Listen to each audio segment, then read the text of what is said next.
Show me your news! Alright, let's get into more headlines. Let's talk about Smash Brothers, because that big patch came out to prepare for the Mewtwo downloadable content, which, a lot of fun to play Mewtwo, I must say. It was, feels very similar to Melee. You know, he's certainly stronger in some points, I think. Yeah, a lot of people have been saying it's been very similar to Melee. Yeah, the up smash is really strong. It's a different back throw, but, same sort of thing. Scott, you gotten to try Mewtwo yet? I have. I've played him a little. Definitely fun. Honestly, I've enjoyed more being able to dress my Mii up as Mega Man X. Of course, yep. But no, he's a lot of fun. I enjoyed him. I never played Mewtwo too much in Melee, but it's good to have more characters. I mean, I'm never going to turn down more characters in Smash, so... You're definitely more waiting for Lucas, though. Oh, I can't wait for Lucas. Yeah, Lucas is my boy. That's right.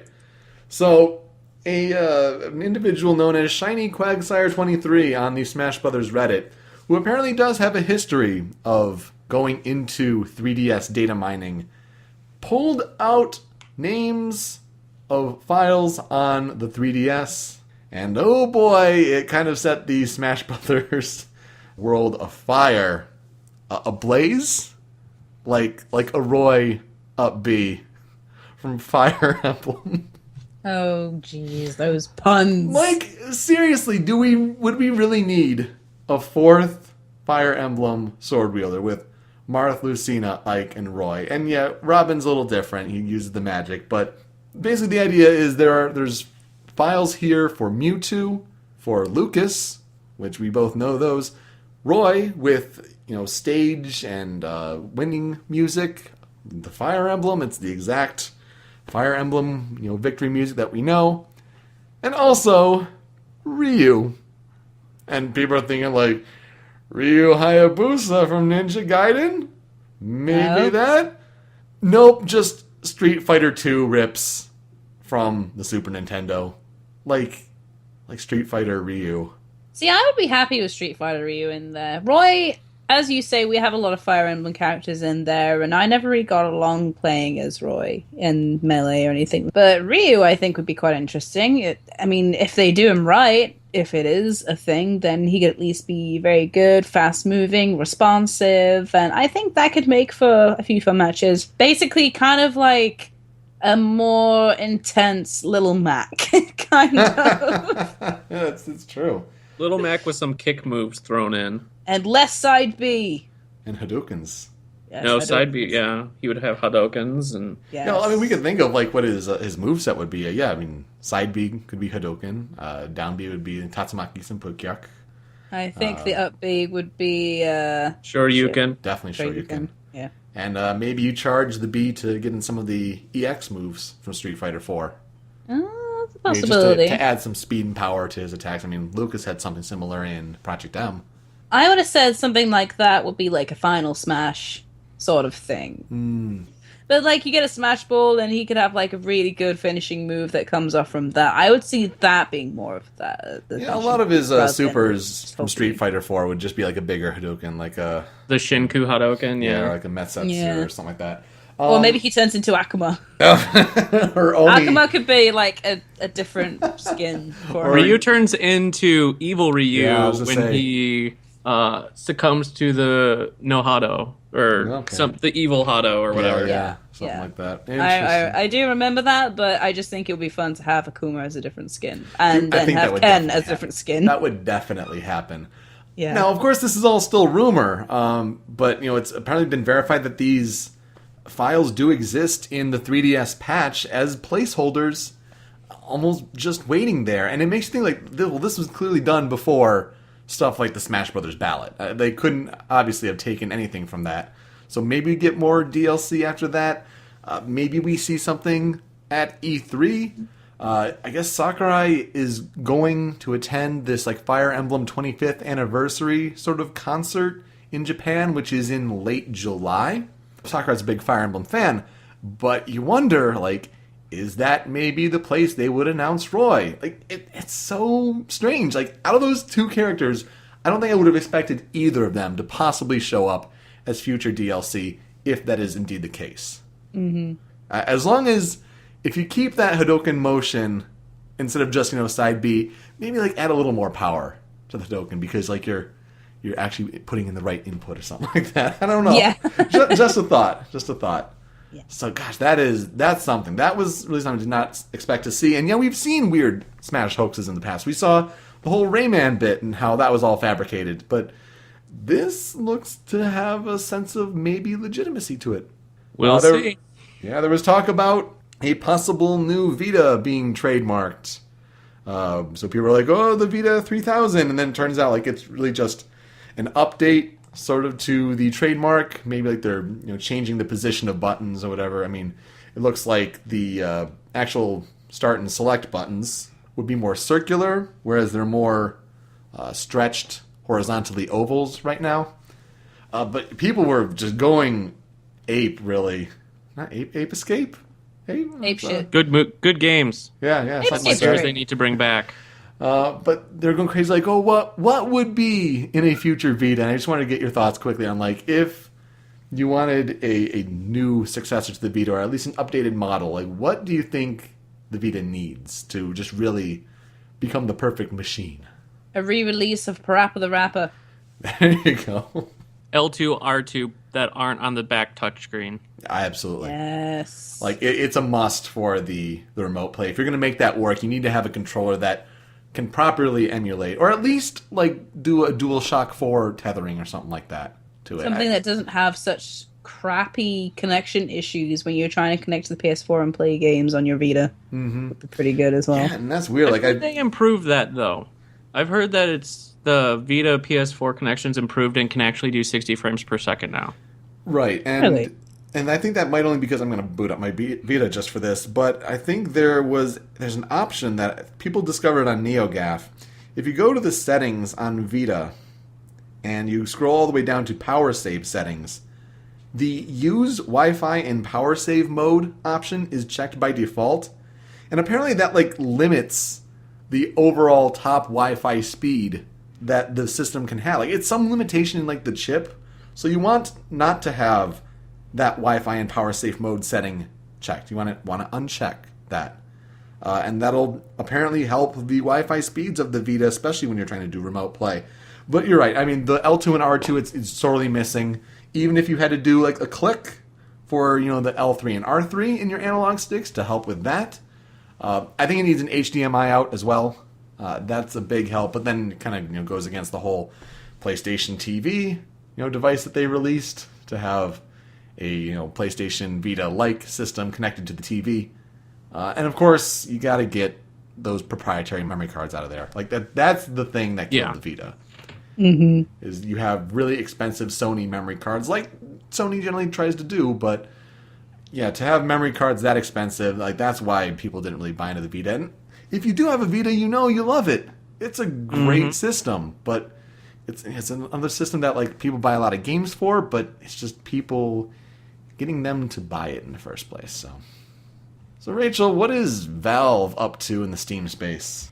Well, now it looks like the Steam Workshop are gonna be introducing paid mods, so modifications to your games. So, for example, unlike me, people like to put a lot of mods into their games like Skyrim. I play things vanilla because I'm boring and I don't know how it works, and I'm terrible and everyone should hate me for doing so. But there are a number of different modifications that you can add to your game, and you can enhance the experience, make it more fun, make it more intense, yada yada yada. So a lot of these modifications are going to be just available through the Steam Workshop, and at the moment it looks like, mostly it's Skyrim mods, but there are a lot of other games that can be modded as well. So you're looking at things like Dota and, like Team Fortress, I think, can get modded. I'm not too sure, Yeah, but probably. I'm pretty vanilla myself when it comes to mods. So when it comes to actually getting professionally made modifications to your games, being able to purchase them in the Steam Workshop, what kind of modifications would you guys want to do? Or get? I don't really do mods either. And I know like mods are part of the argument where people say, hashtag PC Master Race, but it's not something I do either. Though I think the interesting bit with this is that the makers of the mods, it takes work to make modifications, sure, but I think the makers only get 25% of the cut, whereas the rest is going to Valve and it's going to the original game maker, And I guess it's better something than nothing. But some people are like, 25% is too low, and I don't know. Yeah, It's I just think they not- should get a little bit more. It's just nothing I've really delved into though. I mean, it's a case of that you used to just be able to get them for free. So people would just be like, why am I having to pay for this stuff now? Yeah. But if you think about it, people have put a lot of time and effort into making these They modifications. They do. It's a fundamental thing of economics where, something is only worth as much as people will pay for it. So if people are going to pay for these mods, then there's a market there. I think the issue is they've already had issues with people selling mods that use technology and other mods that were developed by other people. So I think that's an issue. Gabe Newell has even come out and said that if it doesn't work out, that if people really aren't a fan of the ability to buy mods, that they'll remove it. So I personally don't think the whole paid mod model will last all that long. Probably I think not. it might be more of a Kickstarter kind of thing where you will have a lot of crap Yeah. that people Yeah. will try and Just like the early access. Oh, absolutely. exactly. You'll have some amazing mods that I think people would have no problem spending $5-10 for, but you will get so much other crap that will dilute it. I don't play with too many mods. I think I turned the moon into the Death Star in my Skyrim game. But I'm for the mods are for not the hardcore players, but the people that want to change their experience, and I don't know if they should have to buy all those things. I mean, then you're getting into like expansions and DLC territory and iffy. Yeah, But certain games like the Killing Floor 2, I think have just outright said like we won't have any like paid mods for our game. Like just we don't want it. That's interesting too. So good old Square Enix. I mean, they have a lot of games coming out this year. But Scott, what are they doing because of that? Square's holding their first, I believe it's their first press conference at E3 this year on the Tuesday. Tuesday, 9 a.m. Pacific, so 12 Eastern. And that's Nintendo's slot usually. So that's going to be interesting. They're taking the Bethesda route. A press conference sort of thing that they'll host on Twitch and their own website. Oh man, like it's going to be interesting to see like for both of those because it's no precedent that's really been set before. Like, is it going to be more of like a Nintendo Direct model, or is it just something that they're carrying in a theater and it's just they're taking a live feed from it? But wow, yeah, Square Enix. So just early thoughts on what could be announced. Like, what are we expecting? What are we hoping for? My head's just like, oh my gosh. I don't think we'll see Bravely Second there. I think that will be at Nintendo's booth or Nintendo stuff. But I mean, we have Final Fantasy 15. We'll probably hear a bit more of some future DLC or patches for Final Fantasy 14. Praying for some Kingdom Hearts 3 stuff. That's the real hope. I mean, I could expect maybe video, but nothing in terms of release date or anything like that. Oh, yeah. no, none of that. I think we will definitely get a Final Fantasy 15 release day. They've already said that there's more games that they haven't announced coming. I mean, they're with Rise of the Tomb Raider. They're with Deus Ex not Human Revolution, Deus Ex Mankind Divided. I think they're also with Just Cause 3. So, like, it's a big year for them. They have things to talk about. As long as they don't do another like Twitch event like they did with Deus Ex, I'm fine with that. That was a very strange one. That was super weird. But yeah, it's going to be interesting to see how the schedule all falls out. Because, like I said, and that's Nintendo's direct time. At least what it was the past couple of years. Does Nintendo move? Do we have to cover both at the same time? Do you have to take precedence, for Nintendo first, obviously, but then, catch Squares on a replay? It's going to be different. It's going to be different this year. I think it's either going to be amazing or incredibly disappointing. I think they'll either come out and like just drop the mic and there'll be explosions and fangirls screaming everywhere, or there'll be a riot. Yeah, it doesn't always work out for these, smaller publishers. I mean, Konami 2010, that was kind of like the death nail for them doing E3 shows. Oh, with Square, it's like they'll hype up something and then it'll be like Spelunky. Or they'll come out and say, Hey, Spelunky was a good game, man. More information at such and such date. And then just walk out. Like, they'll hype shit and then it will be absolutely nothing. And here is an update on Final Fantasy VII.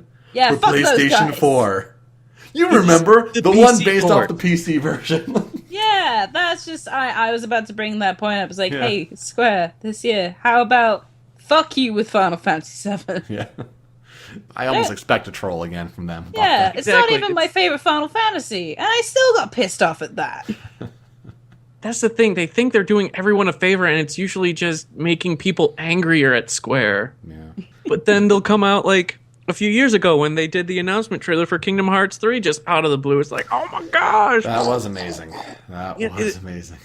Square's bipolar. I'm going to leave it at that. Square's bipolar. Oh, well, Star Wars Battlefront, that gameplay, well, not even a gameplay trailer, but a trailer using in-engine footage that dropped on the 17th of April at the Star Wars Celebration in Anaheim. It looks nice, but we gotta wait to see gameplay. Yeah. 'Cause that's not gameplay, that's scripted, it's cinematic, you're making it look as good as possible. So yeah, a lot of people cautiously optimistic about that. Yeah, it looks like it could be a lot of fun though. Hopefully, I've never been a big player of the Star Wars games. I've played some in my time, mostly the one that's a bit like Jade Empire. What was that one again? That was Night of the Academy, Night of the Old Academy. Yeah, I think so, yeah. Yeah, I played that game a little while back, and then there was a couple other games that was more like third person, go shooting everything and kill the enemies and win the game. But I've never really followed a lot of Star Wars games, but I'm willing to try some new games if they look good. Just want to see some of that gameplay. EA's already getting the DLC going with the Battle of Jakku if you pre-order, which is the battle that's supposed to take place before Episode 7, so they're certainly getting that tie-in there. And of course, Microsoft is saying, well, you'll be able to play Star Wars Battlefront first on Xbox One through the EA Access program, which you have to pay for just to play EA games, which is only on Xbox One. But PlayStation does have the marketing tie-in with that game, it seems. And it's really strange to talk about this day and age, like, oh, well, which company has the marketing connection for these big AAA games? And, like, you shouldn't have to think that way. Mm-hmm. But you're thinking, like, oh, well, Arkham Knight is PlayStation. Battlefront is going to be PlayStation. If we think Destiny about... was PlayStation. It was PlayStation. And, last year The Division was Microsoft, so maybe... for Tom Clancy's The Division will continue to be Microsoft this year. So, like, it's strange that you have to think in that way, but that's the way it seems to be going, and it's really strange. I'm kind of bummed that there's not going to be space combat, but I want to see gameplay. Yeah. You also have to figure in, because it's DICE servers and EA, the game probably won't be playable until February. That's true. I'm definitely excited for it. I personally think it's going to be the big shooter of this year. Yeah. Just because people have wanted another Battlefront game for so long. Just make stable servers. Just try your damnedest to make it at least a somewhat steady launch, and I think it'll be an amazing game. I'm excited for it. I want to try it, but I definitely want to see gameplay of it. Yeah. And here's the thing with it, too, is that now that they've locked down the November 17th date to tie it in with the movie and all that, they can't delay it. Like, you kind of have to stick to that. They have to know how far along they are in. They can't miss it. They can't mess it up because you have to have that marketing tie-in. So they've kind of backed themselves in a corner, and we'll be interested to see how that develops. Tony Hawk is apparently coming back at E3. Oh boy. But the caterer to the party that was apparently held to, I guess, people kind of more on the inside, maybe it was the development team or something like that, takes a picture of his catering work and it says Tony Hawk 5 in the background on a projector. It says apparently it's a working title, but then Tony Hawk's like, whoop, I guess our game got leaked, so he posted a video on Instagram, and it's straight out of the Pro Skater select screen with one of his friends just kind of, waving his body there and just different costume changes. We are probably getting Tony Hawk Pro Skater 5 at E3 this year. Okay. That's gonna be something. Did you guys even play the old Tony Hawk games? 13-year-old Scott would be excited. Yeah. Yeah, my 10-year-old self would be pretty excited for a I game think like Pro Skater 4 was last in 2002. Damn. It's been a long time coming. Yeah, lots of Tony Hawk games since Freshman then. in But high school. Oh yeah. wow, man, we're old. Yeah, we are. Next year's 10-year high school reunion. Good lord. I was like 12, 13 years old. And then finally, as we mentioned before at the top of the show, PT. At this point, if you're listening on YouTube, it's probably at this point it's already off PlayStation Store. But April 29th, it's gone. And then there are people saying like there's a quote going around the internet, maybe, possibly from Guillermo del Toro, saying that Silent Hills probably won't happen. It's like, stop. I want Silent Hills so bad. Konami, how do you mess this up? You get Norman Reedus, a partnership, you get Kojima, you get Del Toro, like, and you ruin this. Like, I hope there's more to the story and that isn't the last that we'll see. But at the same time, PT is, it's a limited trial. It's a demo. Like, it's supposed to be up there, I guess, for a limited time. So maybe there's the truth in that this is now the time that it comes down. What if PT's just replaced by, like, a head? It's just a head without a body. Be like, what? And then it'll be, oh, look, it's hiding from the doctor with a head transplant. PT actually stands for physical therapy that the person has to go through after he gets his head transplanted. What? Big boss prediction.